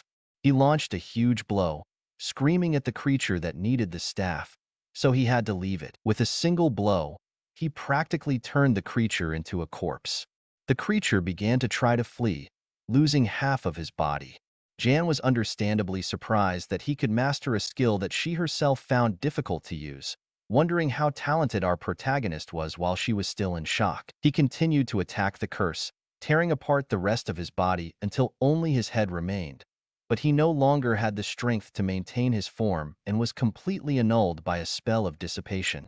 The curse on the staff and Datus was finally broken. Naturally, he praised Jan, saying that he was incredible and that he could see the difference in his skill levels just because of how he handled such a difficult skill. She, in turn, thought that he was much more incredible than she expected. If he joined Clear Sky, he could even be considered a burden for them. As a true professional, she asked him if he would be interested in joining the O-Ring Guild, since their leader, Matapvan, had something that could be extremely useful. Cutting directly to the headquarters of the O-Ring Guild in Mount Geek, Matt was already wondering if our protagonist really just wanted to see the fist of the ascending dragon. The guild leader was proud, saying that he had made the right decision, since it was the ultimate martial art. While he was talking, he showed it with a ghostly step and gave a devastating blow, destroying a huge centipede. Our protagonist could only smile, holding the crystal. He had perfectly analyzed Matt's ability at the headquarters of the Meat Guild. In the training room, the protagonist uses the fist of the ascending dragon against a three-headed dog, which ended up with two heads and fell to the ground. Tan comments that the first-level objects are really different and thanks the leader of the O-Ring Guild for giving him the martial art for free. However, the system warns that due to the protagonist's low strength statistics, the power of all the skills of the ascending dragon's fist would only reach 50% of its maximum. Naturally, the protagonist gets angry, complaining that there really is no such thing as a free lunch. If he had known that it would be like this, he would have followed the advice of the old muscular man and trained regularly. Compared to Tahan's 7 years of suffering, holding out a little longer, in some way, will really make him evolve. It won't be much, since he needs to do it. He decides to maximize his strength. He simply summoned a lot of creatures and charged forward in melee combat. We jump to when Kay appears with some food for our protagonist, asking him to eat, but she continues to admire the sight of our protagonist without a shirt, with steam rising from his body as he wonders how he ended up like this. He noticed that he had been acting strangely for a while. Not long ago, he was considered a mediocre hunter, but today he is seen as one of the most promising hunters, even having passed the Class B test with great success. In addition, he is now a person of interest both for his Jin, leader of the Clear Sky Guild, and for the leader of the O-Ring Guild. This growth is not at all natural. It resembles a butterfly coming out of its cocoon. Although she is happy to be recognized, it is clear to her that she is becoming more distant. While she is distracted watching the protagonist train, Sona appears behind her, commenting that she seems worried. She stands out for her sudden appearance, and he mentions that he heard that she was practicing the vision sword technique in the training room. She gets very nervous because he does not know that he asked to lend the training room without permission for the protagonist. If he finds out, she will be in big trouble, but he simply gives her a slight touch on the head, saying that he believes that she would never lend the training room to someone without authorization. He mentions having felt an unusual aura, but realizes that it was only Tahan, noticing a martial art that the protagonist was using. He approaches saying that he heard that our protagonist passed the rank B classification test. He was not wrong about the protagonist. In the end, he is not disappointed. The protagonist thanks him for the help and Sona asks if he still works as an independent hunter, since our protagonist has not joined any guild or group, so he continues to work as a freelancer. It is not a problem for Sona to make him an offer at that moment. With the protagonist showing interest, he begins to explain that they had scheduled an expedition in a few days, with Kay as the leader of the team. However, one of the members of the team had to retire due to a fatal injury. But the expedition leader interrupts to say that he thinks that the expedition could be too big a challenge for Tahan, since it is a dangerous expedition and it is the first time they will investigate it. They have almost no information about her, and it would be very dangerous. She is clearly worried about him, all tender and smiling. Mary seems happy to see this scene, but all her hope fades away from the protagonist's thoughts. He believes that she is underestimating him. However, Sona reassures them, saying that they should not worry because with his skill level, he could definitely participate in the exploration of the dungeon. He also reminds them that it is an invitation, not an obligation. Finally, he asks the protagonist again what he thinks, since training with real creatures is much more beneficial than in a training room. The protagonist remembers that given his skills, the advances he would make in a real battle would be 10 times greater. Naturally, he accepts, but asks if, as a freelancer, he will be allowed to keep all the magic stones of the monsters he knocks down. We do not see the answer and cut directly to another day. The protagonist receives a message on his phone indicating that he must arrive precisely at 11:30. He can only think about how irritating that is while he thinks. Mary asks him if he is sure he wants to enter a dungeon when the person behind manipulating the exam has not even been revealed yet. He says he should not worry because this time he will be accompanied by members of the MIT Guild. She asks him if he can really trust the MIT Guild. He responds with confidence, saying that both the leader of the O-Ring Guild and that of the MIT Guild have been friends for at least 20 years. So there is no possibility that that guild is involved in something suspicious. Even if they tried to stab him in the back, it would not matter. Even if they ambushed him, they could not defeat him. He says this with such confidence that I am sure something will go wrong. Mary only tells him not to be so confident and to keep his guard up. He continues walking, and we cut directly to the entrance of the portal. Sun approaches and asks him to introduce himself to the rest of the team. We meet 3 members. The youngest member, who apparently is a munslinger. All of them are logically from Group 3.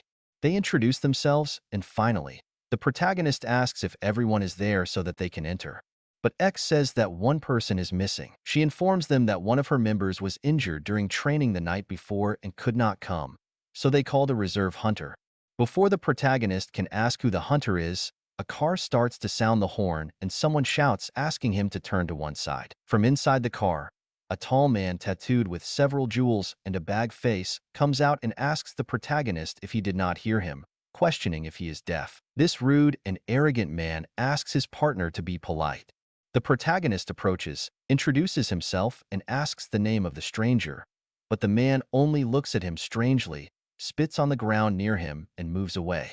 After spitting, he continues walking, saying that if everyone is there, they should hurry and stop wasting time. The protagonist is clearly furious, almost jumping on the man's neck and throwing 3 punches at him, but intervened to calm him down, saying that despite his rude appearance and his behavior, he is still a well-known figure in the industry. She explained that he is actually an independent A-class hunter, Kim Hoon, called garbage both for his character and for his personality, but his skills are unparalleled, even among classic hunters. The biggest problem with him is that he abuses his position as a freelancer to grab all the magic stones, leaving the entire team without rewards, not even enough to cover medical expenses. Clearly, he did not want to work with him on this expedition, but he had no choice.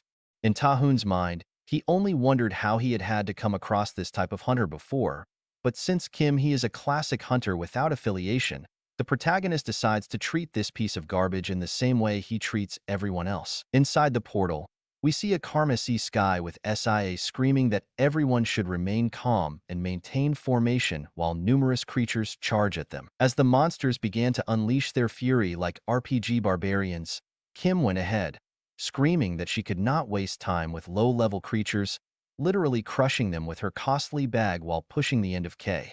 She complained that he acted alone since they arrived, capturing all the action. He reminded her that they were a team and needed to cooperate.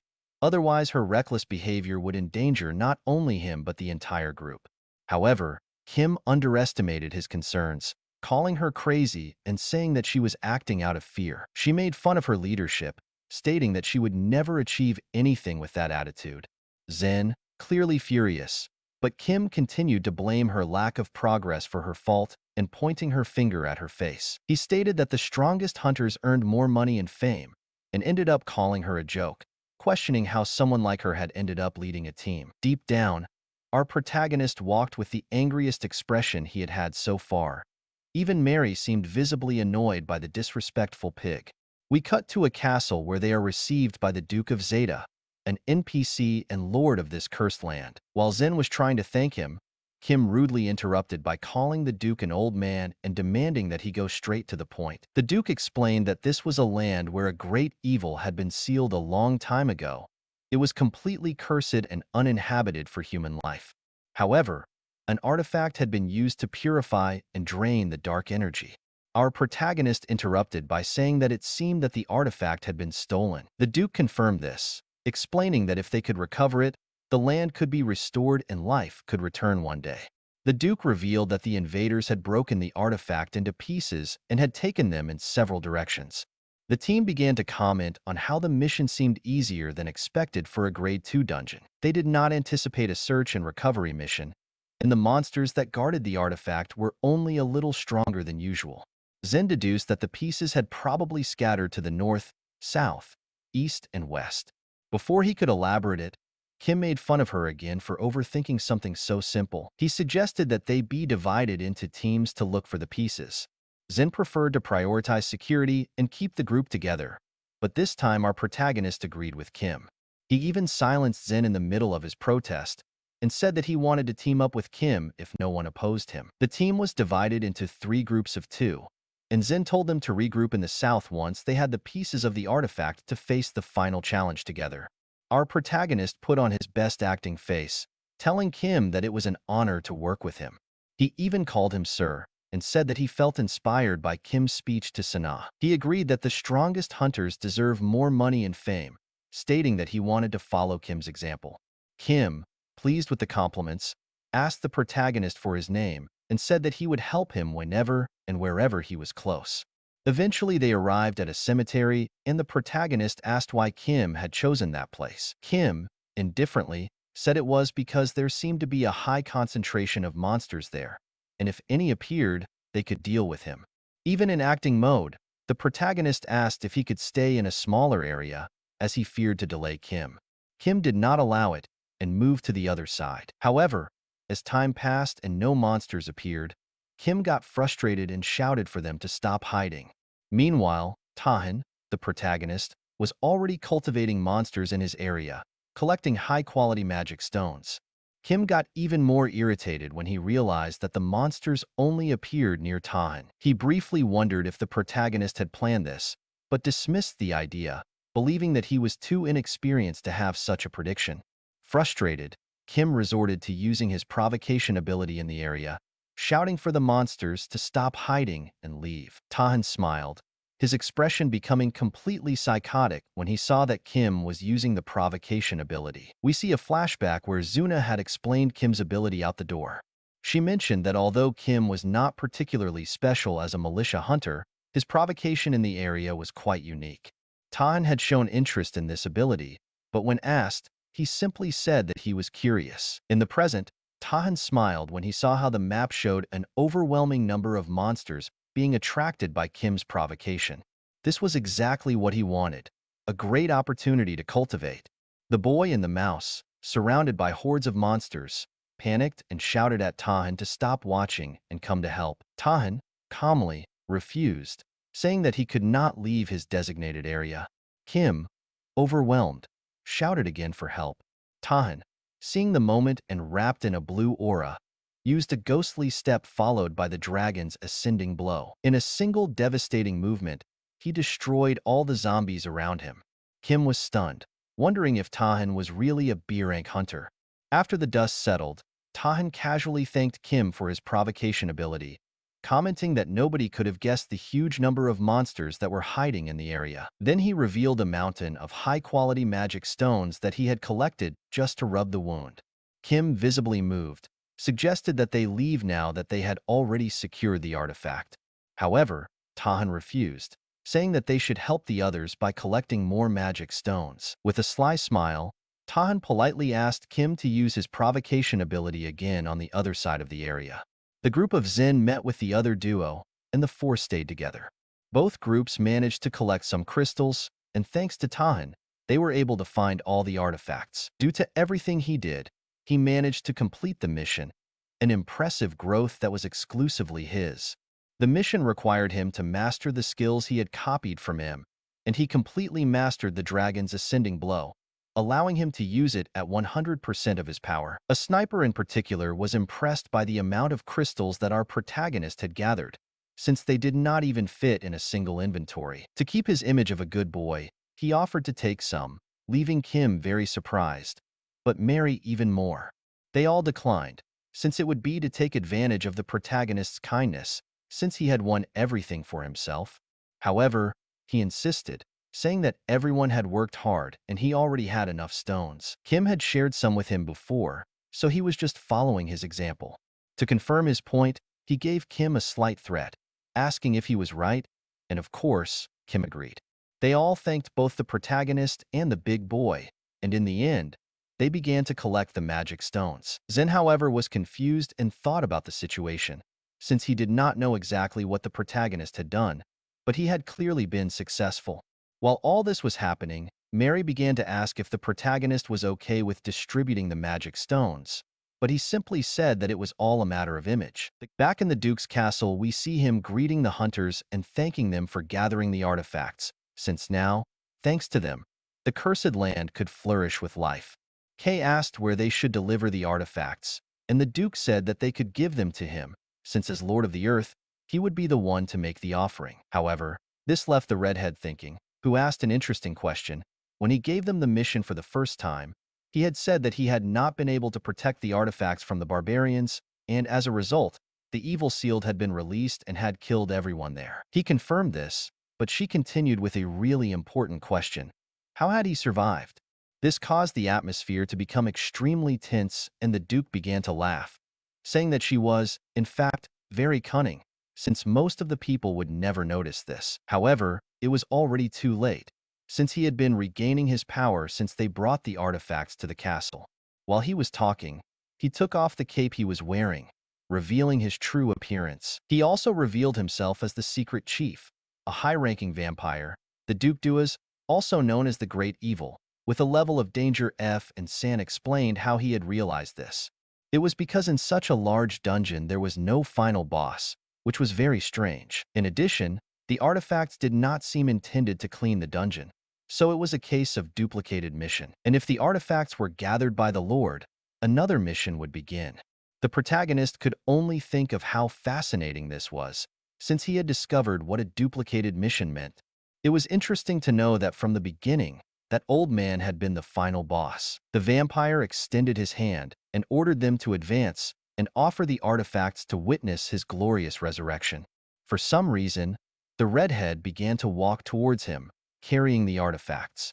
This left Tahan confused, wondering what he was doing, since if he handed over the artifacts, the old man would become even stronger. However, before he could finish his phrase, he was attacked from all sides by his own companions.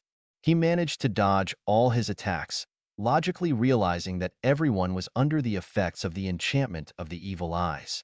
Our protagonist was not affected due to the obsidian he was wearing, which annulled the ability. This surprised the Duke, who asked if the protagonist was really resistant to his power.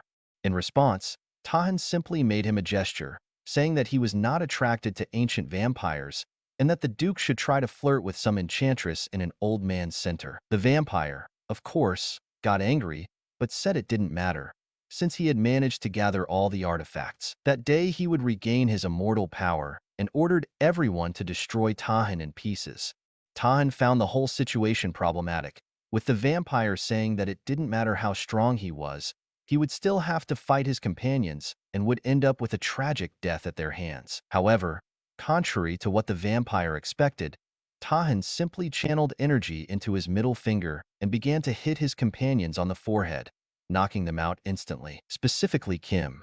After hitting him, he followed him with such a powerful punch that there was a delay before Kim fell to the ground. Walking towards the Duke, the protagonist asked him if they were not underestimating him, saying that it was easier than eating cake, and that he had not even scratched himself because the physical abilities combined with magic were extremely useful. This situation left the vampire furious and trembling, while he ordered Zin to protect him until he regained all his power. She obeyed, attacking the protagonist without hesitation. It was incredibly fast, managing to cut Tahan off before he could even dodge. She was the only one he could knock with a simple touch. Of course, if he used the Rising Dragon Fist, he would win right away, but the damage he would cause to her would be fatal. While he was thinking about all this, he was barely dodging his attacks. The vampire, in the background, began to speak, saying that he finally understood. It was clear that the two were in love with each other. That explained why Tahan did not attack her, and it would be a tragedy if one of them died at the hands of his loved one. Tahan's expression was literally disconcerting. But while he was looking at the vampire and asking what the hell he was saying, Mary warned him to look at Zen, who had stopped moving completely, frozen.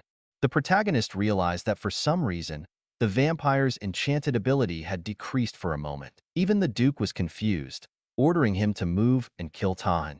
At that point, the vampire was absolutely convinced that they were in love. The protagonist also noticed that apparently, she had reacted to what he had said. Strong emotions could free someone from enchantment temporarily. Although he was not completely sure, it was worth trying. Suddenly he began to speak, saying that he was not sure how this would sound, but that there was something he had wanted to tell him for a long time. He asked him if he remembered last Christmas, when he gave him a wallet, saying that a man with a good wallet would bring him a lot of money. The atmosphere became strangely tender, but, of course, our madman broke the moment by saying that he had sold the wallet on the market. He was not supposed to sell it, but he was financially desperate and had no other option. Mary was visibly disappointed, looking at him, but Tahan was sure that his anger would keep her frozen for a while. He began to scream at the vampire, asking him how he dared to touch his friends, and Tahan made it clear that he would never let the vampire use that ability again. To achieve this, he used the annulment blow and simply nailed his fingers into the vampire's eyes with dissipating magic. The little vampire was desperate, ordering the protagonist to take his fingers out of his eyes at that moment, but our madman simply said that he would not do it and would continue as he was until death.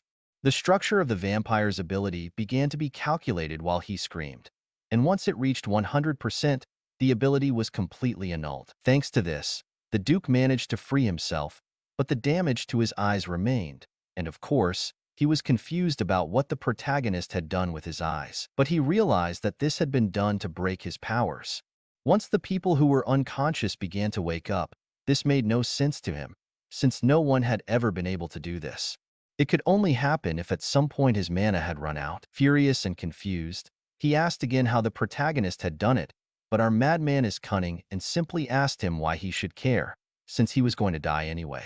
So he was not interested in knowing. Then he began to make even more fun of himself, saying that if he really was curious he could look for it in a library, but he could not do it while he was dead. Clearly, the Duke was getting angry thinking about how our protagonist dared to joke to that limit, but he wanted to see how long he would keep that smile on his face, declaring that the one who would die would not be him, but the protagonist. He shouted that he wanted to put a smile of death on Tahan's face as he began to run towards him with a sword made of blood. But before he could approach, the redhead appeared, delivering a blow that cut the hand that held the sword. And he quickly took the opportunity to say that the protagonist had done it well, and that he could leave the rest of them. He shouted to the others that this was his chance, since he could not use more mental abilities, and they should all join forces to defeat the vampire together. They all began to load their abilities while San was facing him, preventing him from doing anything, which made the vampire even more furious, screaming and asking if they really thought they could defeat him. During all this, our protagonist simply watched in silence, saying that he would be defeated by the creatures that he himself had called pathetic, and right next to the protagonist. John did not appear, firing 2 shots, saying that he had been waiting for the right time and did not want to be a burden for the group. Both shots hit the vampire, visibly hurting him. Meanwhile, in the front, Sia, Che and Yuzik were fighting the vampire, preventing him from using skills, and the healer Yayan was healing the wounds of the companions who appeared during the battle, while the other 3 kept the vampire at bay. Our favorite redhead was charging energy on his sword and began to say the following words: "Power of the storm that cuts the winds, echo of the thunder that divides the sky, become one with my sword." Then he used his most powerful ability, the devastating cut, which hit the vampire directly, and in the next scene, he split him in 2 horizontally, leaving only his legs standing. The gunman asked if he had already finished, tired, but our protagonist appeared, telling him not to dare to say that he had finished, simply launching his final attack. The Kamiya at 100% power, a blue fireball that completely consumed the vampire's body and the region in which he was, along with the artifacts. After finishing the skill, he said it was Legan and would never lower the guard, even at the end. While the man's flabby body lay on the ground, Sun said he had been close, since he knew that something was wrong with the man, but he did not expect him to be able to use mental control. The gunman said that when he regained his senses, the protagonist was taking the vampire's eyes out, congratulating him on having read the Duke's skills well. But the protagonist asked if they did not remember exactly what had happened, and although the redhead asked him why he wanted to know, he simply said that it was not for anything in particular. Although we know that he did not want her to remember what he had said. And since the door had already been opened to leave, they could return and have a barbecue together to celebrate, since they deserved it. The redhead was the only one who remembered Akim looking for him, but he was still lying on the ground like garbage, and of course he asked him if the protagonist had something to explain, but he said it did not matter, that it was not a serious wound, so it would be fine. Therefore, they were going to leave immediately, and the healer asked if the protagonist wanted to join them for the barbecue. However, he said he had some things to do and see. He directly asked if there was any other plan beyond them, but it was not important, he just wanted to explore the dungeon, since it was very different from the others, and he was not sure when he would enter one like that again. So he wanted to analyze it up close, as a form of training. Everyone admired this thought of our plotter, and especially the redhead said that he was always full of energy and really admired his dedication, both in the past and now. but he approached him and put his hand on his face, asking him not to give in. Then he went back, saying that he could call them when he finished, since they would be outside until late. They finally left the portal. Mary, who was not stupid, immediately began to ask what our plotter was really going to do, since he was definitely not going to study the dungeon as he had said. The protagonist said that she really knew him well, but that in the past he did have moments like that, in which he dedicated himself a lot, either to try to be a little better or simply to survive. But at that moment, she was right. She just wanted to see one thing on the navigation map and pointed out a question mark in the middle of the castle. With another exaggerated expression, he approached her saying that they should go exploring. Following the map, they eventually reached the library area and Mary commented that there did not seem to be anything strange in that place, but she was sure that there was something there. Following the map, our protagonist began to use what he had learned from books and movies, which is the famous hidden secret shelf by the mechanism of a book. After a few attempts, he actually managed to open a secret passage. He was already excited about the treasure he would find inside, so he walked forward without thinking, and this recklessness activated a trap mechanism that almost pierced him.